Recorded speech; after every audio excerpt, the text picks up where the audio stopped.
자, 오늘 말씀은 디도서 3장 1절부터 7절까지 읽도록 하겠습니다. 신약성경 디도서 3장 1절부터 7절까지 말씀입니다. 너는 그들로 하여금 통치자들과 권세 잡은 자들에게 복종하며 순종하며 모든 선한 일 행하기를 준비하게 하며 아무도 비방하지 말며 다투지 말며 관용하며 범사에 온유함을 모든 사람에게 나타낼 것을 기억하게 하라. 우리도 전에는 어리석은 자요 순종하지 아니한 자요 속은 자요 여러 가지 정욕과 행락의 종노릇한 자요 악독과 투기를 일삼은 자요 가증스러운 자요 피차 미워한 자였으나 우리 구주 하나님의 자비와 사람 사랑하심이 나타날 때에 우리를 구원하시되 우리가 행한 바 의로운 행위로 말미암지 아니하고 오직 그의 긍휼하심을 따라 중생의 씻음과 성령의 새롭게 하심으로 하셨나니 우리 구주 예수 그리스도로 말미암아 우리에게 그 성령을 풍성히 부어주사 우리로 그의 은혜를 힘입어 의롭다 하심을 얻어 영생의 소망을 따라 상속자가 되게 하려 하심이라. 아멘. 오늘은 이 디도서 3장 1절부터 7절까지 말씀을 가지고 참된 변화라는 제목으로 말씀드리겠습니다. 저는 개인의 신앙을 간증하는 사람들을 볼 때마다 마음에 많은 동요가 있었습니다. 내가 믿음으로 행했더니 이런 축복을 받았습니다. 내가 이렇게 믿음으로 살았더니 하나님께서 이런 응답을 해주셨습니다. 이런 간증 말고 예수 안 믿던 내가 예수 믿게 되는 그런 간증을 들을 때마다 마음에 어떤 동요가 있었던 사람이었습니다. 특별히 우리 남침내교단 간증은 일정한 형식이 있습니다. 그게 뭐냐면 먼저 예수 믿기 전에 내 모습을 이야기하고 그리고 예수 믿은 후에 내 모습을 비교하면서 말합니다. 그 변화를 이야기하는 것이 간증이다 그렇게 보통 말합니다. 근데 저는 예수 믿기 전이나 믿고 나서의 삶이나 변화가 별로 없는 것 같은 게 이게 문제인 것입니다. 아니, 정확히 말하면 언제 믿었는지조차 모르기 때문에 그 포인트를 모르기 때문에 믿기 전이나 믿은 후를 이렇게 비교하기가 어렵다는 것입니다. 언제 예수님을 믿었고 언제 구원받게 되었는지 저에게 말해보라고 이야기하면 제가 정확하게 대답을 하지 못한다는 것입니다. 자, 우리 교단에서는 정확하게 입으로 예수님을 주로 고백하고 삶을 회개하고 예수를 받아들이는 것을 강조하기 때문에 저 같은 이런 믿음 생활은 좀 애매하게 취급받습니다. 제가 신학교 다닐 때 조직신학 수업 첫 시간에 우리 선생님께서 교수님께서 한 사람 한 사람 일어나서 간증을 시켰습니다. 어떻게 예수 믿었는지 간증해 보라고 시켰어요. 그런데 그 간증하시는 분들이 그 클래스에 한 20분 정도 계셨는데 다 똑같아요. 미국 분들이. 내가 어렸을 때 몇 살 때 여름 성경학교에 가서 부흥에 참석해서 또 학생 수련회에 참석해서 예수님을 영접했습니다. 그 후로 나는 이렇게 저렇게 살았습니다. 이렇게 대답하는 그 양식이 있더라는 것입니다. 제 순서가 되었을 때 저는 잘 모르겠다고 대답했습니다. 제가 언제 영접했는지 언제 성령께서 내 안에 들어오셨는지 나는 잘 모르겠노라고. 그랬더니 그날 반 전체가 분위기가 그 순간 이렇게 쫙 가라앉는 것을 제가 느꼈습니다. 교수님이 제 앞에 오셔서 수업을 진행하시지 않고 저하고 1대1로 이야기를 하시기 시작했습니다. 하나하나 자세히 물어봅니다. 아마 그러면서 하시는 말씀이 당신은 예수를 안 믿은 걸 수도 있다고. 예수를 안 믿었는데 너 혼자 예수를 믿었다고 착각하고 있는 거일 수 있다고 말씀하시면서 그 후로 얼마 동안 저를 불신자 취급하시면서 그렇게 수업을 진행했던 기억이 제가 생생합니다. 확실해야 되는데 확실하지 않다는 거죠. 자, 어떤 사람은 예수 믿고 완전히 변화되었다고 하는데 완전히 삶이 드라마틱하게 바뀌었다고 하는데 저는 그런 변화를 경험해 본 적이 없는 것 같아서 마음에 갈등이 생긴다 이 말씀입니다. 여러분은 어떠십니까? 우리가 예수 믿고 나서 변해야 된다고 하는데 여러분 정말 변하신 게 있습니까? 정말 예수 믿고 나서 삶이 사도 바울처럼 그렇게 극적으로 바뀐 적이 있으십니까? 저는 오늘 본문을 통해서 예수 믿고 나서 경험하게 되는 우리 삶의 변화에 대해서 오늘 한번 생각해 보고 싶은 것입니다. 예수 믿고 나서 우리가 경험해야 될 이 참된 변화라는 것이 도대체 무엇일까 한번 생각해 보고 싶은 것입니다. 오늘 본문은 거의 우리 남침내 교단식의 간증의 전형을 이렇게 보여주고 있어요. 예수 믿기 전에 내가 이렇게 저렇게 살아왔는데 근데 예수 믿고 나서 이렇게 바뀌었다 하는 그런 내용들이 오늘 본문에 그대로 드러나고 있습니다. 먼저 3절에 보시면 3절에 이렇게 시작하죠. 우리도 전에는 이렇게 시작합니다. 자, 여기 전에는이 언제입니까? 언제 말하는 거예요? 예수 믿기 전 말하는 거죠. 우리도 예수 믿기 전에는 이런 뜻입니다. 예수 믿기 전에는 우리가 3절 보십시오. 우리도 전에는 어리석은 자요, 순종하지 아니한 자요, 속은 자요, 여러 가지 정욕과 행락에 종노릇한 자요, 악독과 투기를 일삼은 자요, 가증스러운 자요, 피차 미워한 자였으나 이렇게 되어 있습니다. 바울과 또 디도와 그레데 교인들이 예수 믿기 전에 다 이랬다는 것입니다. 믿기 전에는 어리석었고 순종하지 않았고 속았고 여러 가지 정욕과 쾌락에 종노릇하며 살았고 악독과 투기를 일삼은 가증스러운 사람들이었고 피차 미워하면서 살았다는 것입니다. 그랬던 우리를 중생의 씻음과 새롭게 하심으로 구원하셨다라는 것이 5절입니다. 그렇게 구원을 받았더니 나중에 어떻게 되었느냐? 그게 이제 먼저 나오는 내용인데 앞서 1절과 2절 말씀입니다. 특별히 2절만 보겠습니다. 아무도 비방하지 말며 다투지 말며 관용하며 범사의 온유함을 모든 사람에게 나타낼 것을 기억하게 하라. 정말 악독하고 가증스럽게 살던 우리가 예수를 믿고 나니 복종하고 순종하고 선한 일에 선한 일 행하기를 준비하면서 살고 아무도 비방하지 않고 다투지 않고 관용하고 범사에 온유한 사람들로 살게 되었다라는 그런 말씀인 것입니다. 근데 여러분 잘 생각해 보시기 바랍니다. 여러분이 정말 예수 믿기 전에 이 그레데 교인들처럼 이렇게 살았습니까? 여러 가지 정욕과 세상 쾌락에 종노릇하면서 악독과 투기를 일삼으면서 사셨습니까? 피차 미워하면서 막 서로 증오하면서 그렇게 가증스러운 삶을 사셨습니까? 해석을 어떻게 하느냐에 따라서 달라지겠지만 문자적으로만 보면 사실 우리가 이 정도까지는 아니었잖아요. 내가 좀 부족하기는 해도 이렇게까지 엉터리 인간은 아니었지 않습니까? 내가 좀 못돼 먹기는 했어도 이렇게까지 악독한 삶은 아니었을 것이라는 말씀입니다. 또 문제는 예수 믿은 후에도 우리의 모습도 우리가 그렇게까지 철저하게 선한 사람도 못 된다는 것이 문제입니다. 예수 믿어서 이렇게 됐다고 사도는 오늘 이야기하는데 예수 믿고 나서 우리의 삶이 그렇게 선해졌느냐 이것입니다. 내 외적인 행동의 모습이 말이죠. 맨날 우리가 예수 믿는 사람이 어떻게 그럴 수 있느냐고 비난을 해대지만 정작 나 자신도 신자답지 못한 그런 삶의 모습이 너무나 많은 것을 나 자신이 스스로 알고 있는 것입니다. 그러니까 3절 말씀도 받아들이기 어렵고 2절 말씀도 우리가 여전히 그렇게 살지 못하니까 받아들이기 어렵다는 것입니다. 그러니까 우리도 전에는 이라는 이 말씀이 사실은 공감이 잘 안 된다는 것입니다.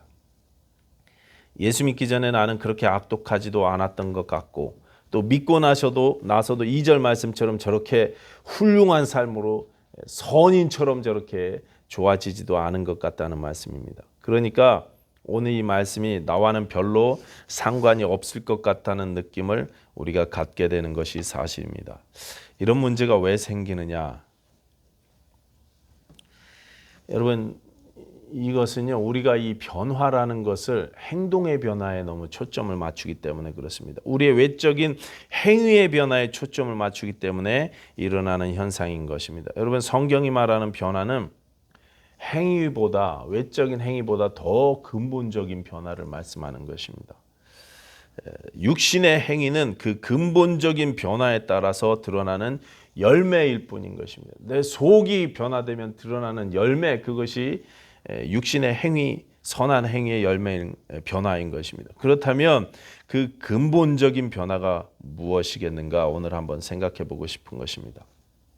자, 먼저 이 말씀을 기록하고 있는 사도 바울을 한번 생각해 보시기 바랍니다. 바울은 예수 믿기 전에도 굉장히 믿기 전에도 경건한 삶을 살았던 사람이었습니다. 하나님을 기쁘시게 해드리겠다고 이분은 율법을 공부했고 랍비가 되기 위해서 철저히 생활을 율법을 준수하는 그런 귀한 삶을 살았습니다.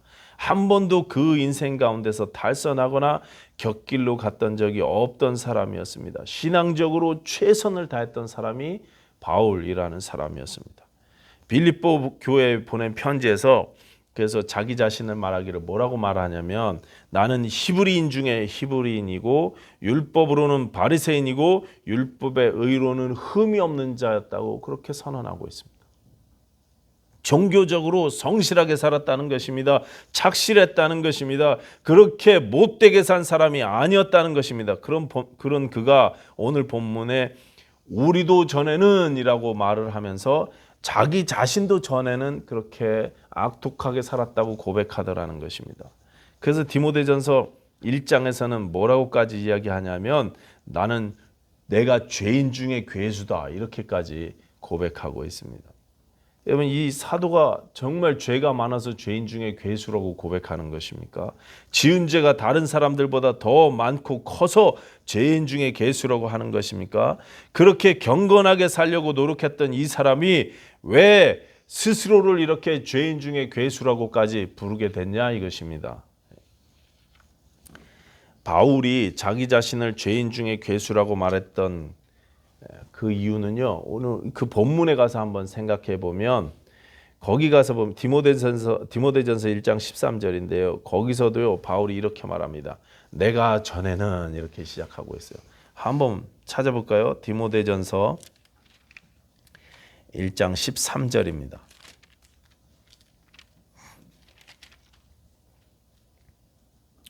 제가 한번 읽어볼게요.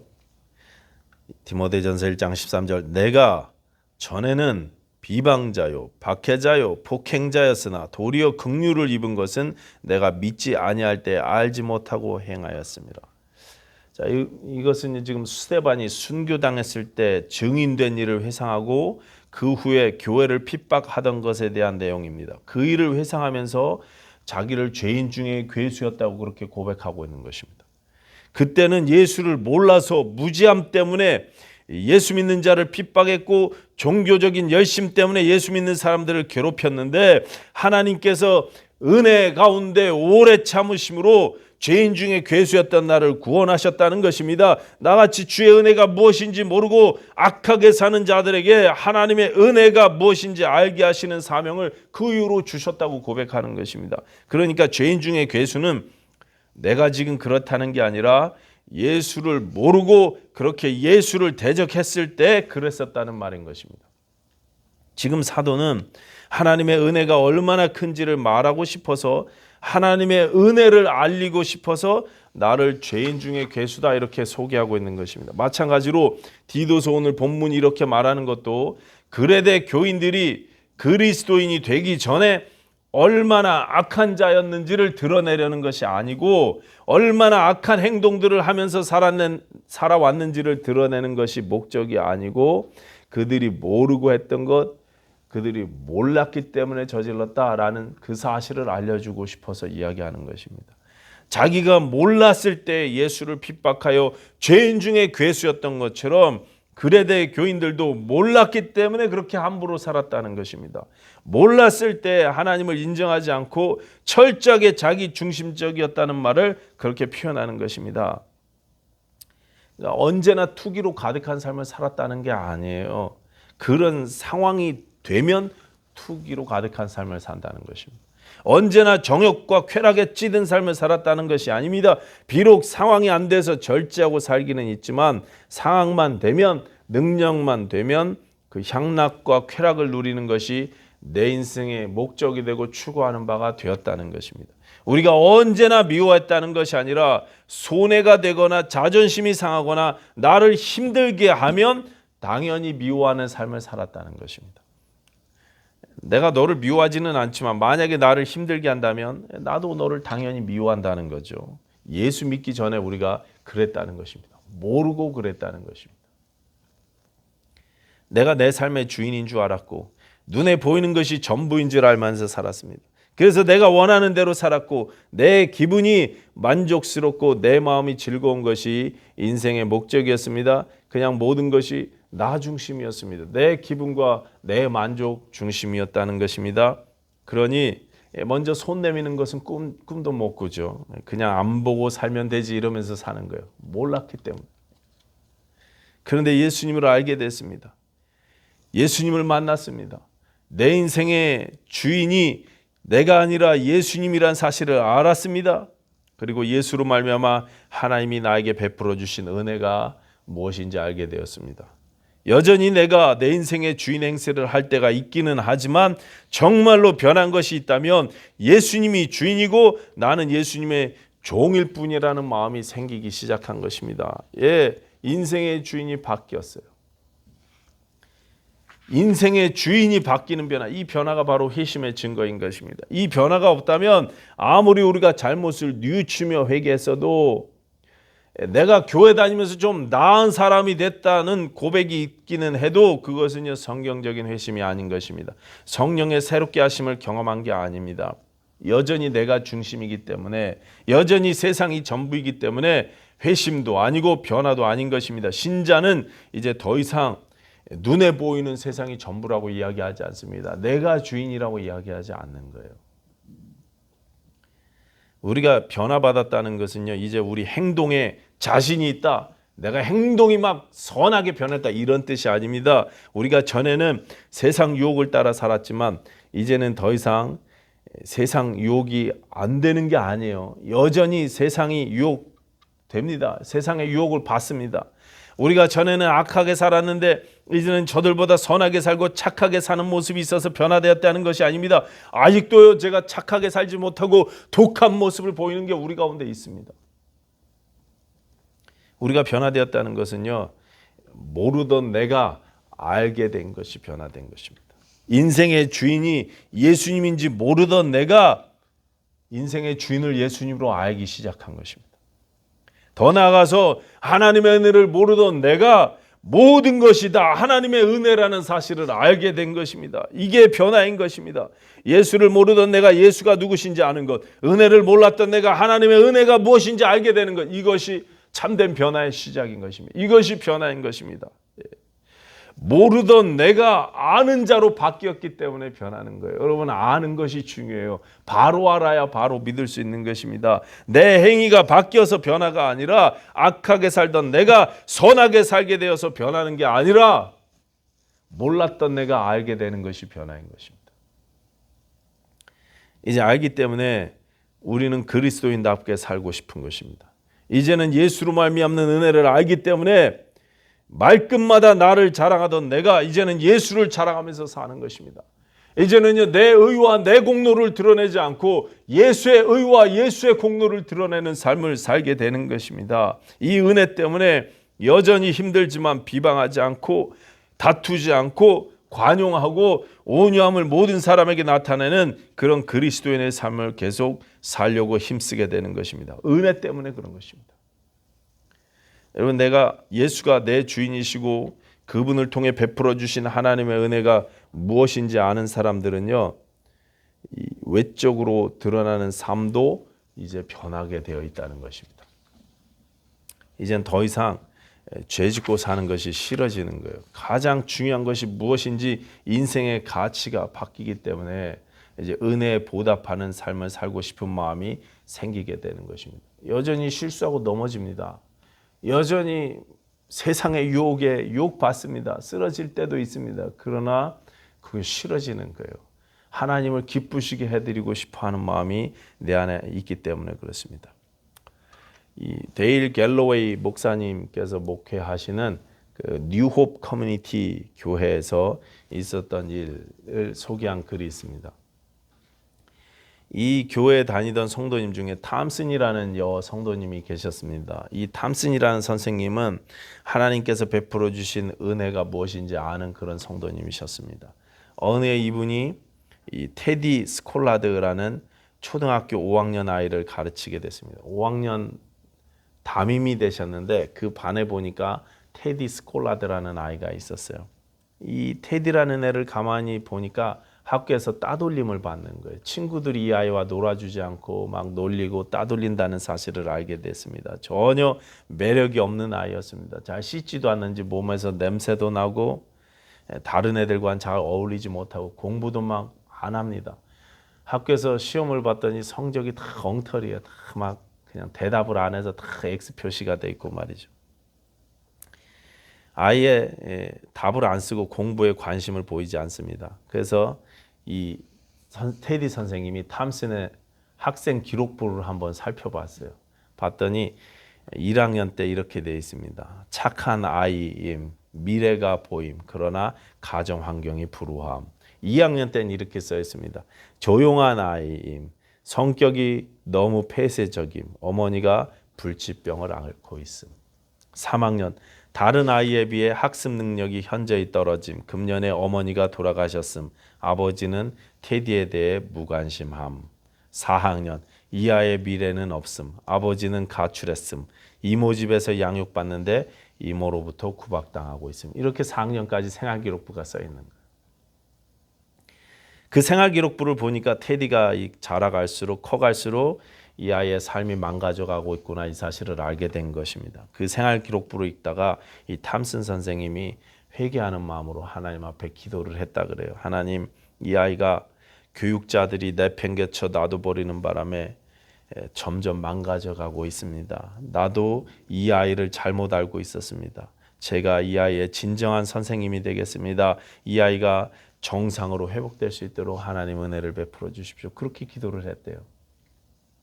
그날부터 이 선생님은 부진한 테디의 학습을 돕기 위해서 방과 후에도 돌봐주고 정성껏 관심 갖고 돌봐줬다고 합니다. 그러다가 성탄절이 다가왔는데 성탄절 날 애들이 이제 선생님한테 선물을 이렇게 갖고 와서 학교에서 교탁에서 선생님이 하나씩 이렇게 선물을 푸는 그런 행사를 했는데요.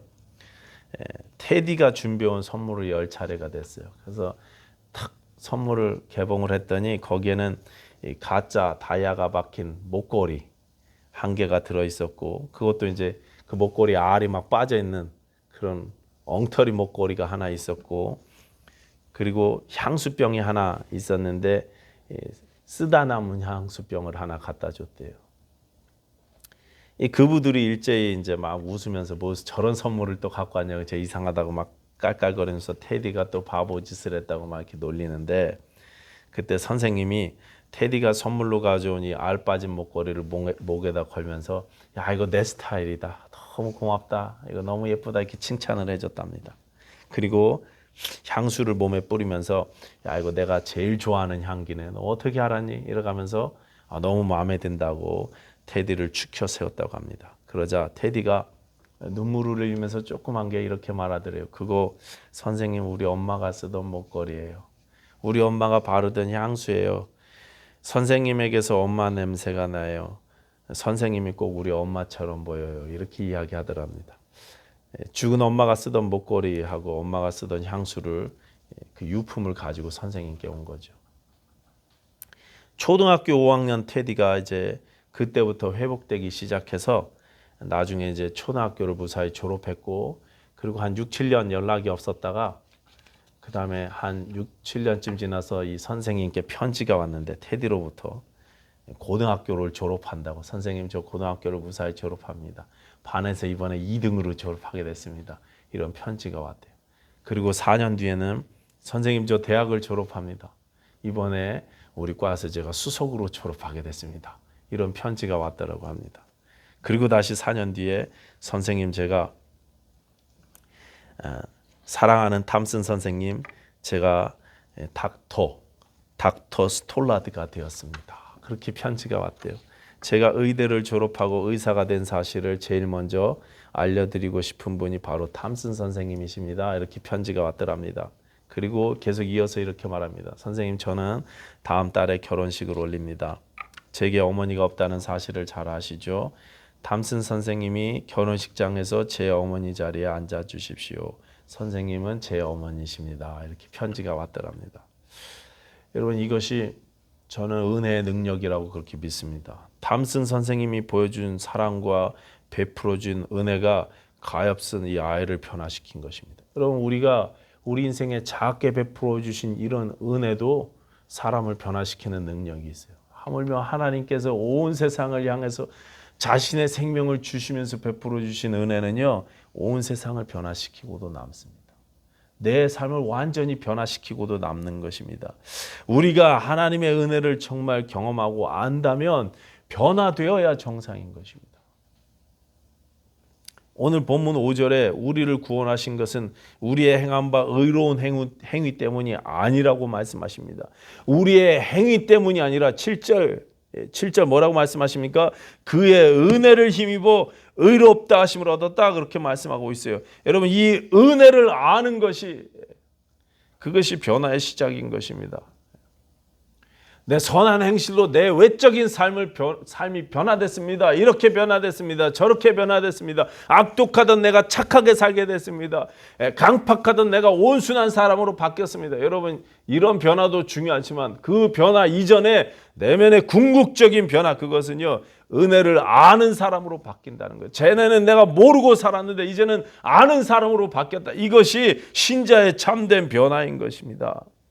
우리가 변화가 없다는 것은요, 우리가 하나님의 사랑이 무엇인지, 은혜가 무엇인지 아직 모른다는 그런 뜻인 것입니다.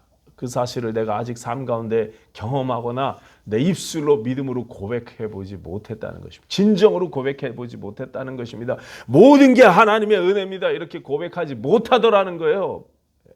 말은 그렇게 할지 몰라도 그렇게 믿지 못한다는 것입니다. 다 내가 수고한 것 같고 다 내가 애써서 그런 거지, 이런 생각이 있다는 거예요. 그래서 내 삶을 통해서 예수 그리스도가 드러나고 예수를 자랑하는 게 아니라 내 공로가 드러나고 내 자랑하기 바쁜 거예요. 그래서 신자가 교회 와서도 내 자랑하기 바쁜 거예요. 우리가 은혜가 무엇인지 모른다면 그것은 그런 가운데 오는 변화는 변화가 아닌 것입니다. 아무리 말이죠, 하나님 나 잘못했습니다, 오늘도 내가 실수했습니다, 울고 불고 회개하는 듯 해도 은혜가 뭔지 모르고 하는 회개는 회심이라고 할 수 없는 것입니다. 참된 회개는, 참된 변화는 하나님의 은혜가 무엇인지 알아야 시작되는 것입니다. 여러분, 하나님의 은혜를 오늘도 사모하시기 바랍니다. 예수님의 사랑이 무엇인지 더 깊이 생각하시기 바랍니다. 은혜의 주님이신 우리 예수님을 묵상하시고 예수님으로 내 생각이 가득해지시길 사모하시기 바랍니다. 그래서 참된 변화의 열매가 우리 삶 가운데 맺히게 되는 21세기 침례교회 모든 성도님들 되시기를 예수님 이름으로 부탁드리겠습니다. 기도하겠습니다.